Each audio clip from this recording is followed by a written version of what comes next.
Antara 3 hingga 30% cahaya matahari dipantulkan oleh permukaan laut.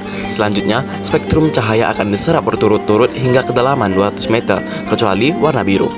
Ternyata, hal ini telah dijelaskan dalam Al-Quran. Atau seperti gelap gulita di lautan yang dalam, yang diliputi oleh ombak, yang di atasnya ombak pula. Di atasnya lagi awan, gelap gulita yang tindih bertindih. Apabila dia mengeluarkan tangannya, tiadalah dia dapat melihatnya. Dan barang siapa yang tiada diberi cahaya petunjuk oleh Allah, tiadalah dia mempunyai cahaya sedikit pun.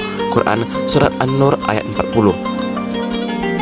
Apa yang dikatakan Al-Quran tentang kegelapan yang bertindih di dalam lautan seolah mengulangi apa yang dibuktikan dunia sains saat ini.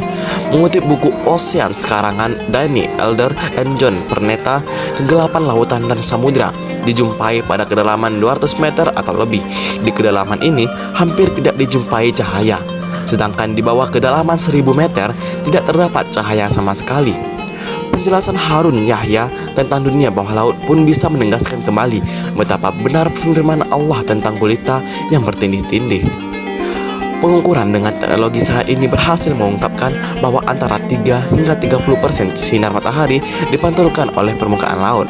Jadi, hampir semua 7 warna yang menyusun spektrum sinar matahari diserap satu demi satu ketika menembus permukaan lautan hingga kedalaman 200 meter, kecuali sinar biru. Di bawah kedalaman 1000 meter tidak jumpai sinar apapun. Kita juga melihat dalam penggalan kalimat di atas yang berbunyi, yang diliputi oleh ombak, yang di atasnya ombak pula. Di atasnya lagi awan, bahwa air di laut yang dalam diliputi oleh ombak, dan di atas ombak ini ada ombak lain. Sangat jelas bagi kita bahwa lapisan ombak yang kedua ini adalah ombak di permukaan laut yang biasa kita lihat, karena ayat tersebut menyebutkan adanya awan di atasnya. Tetapi bagaimana dengan ombak yang disebutkan pertama? Adakah ombak lain di bawah permukaan laut? Harun Yahya yang mengutip Oceanography, A View of the Earth pun mencoba meneliti kalimat lain dalam ayat di atas, ketika masih ada ombak lain di atas ombak. Apa yang disebutkan itu ternyata juga dibuktikan secara ilmiah oleh penelitian modern saat ini.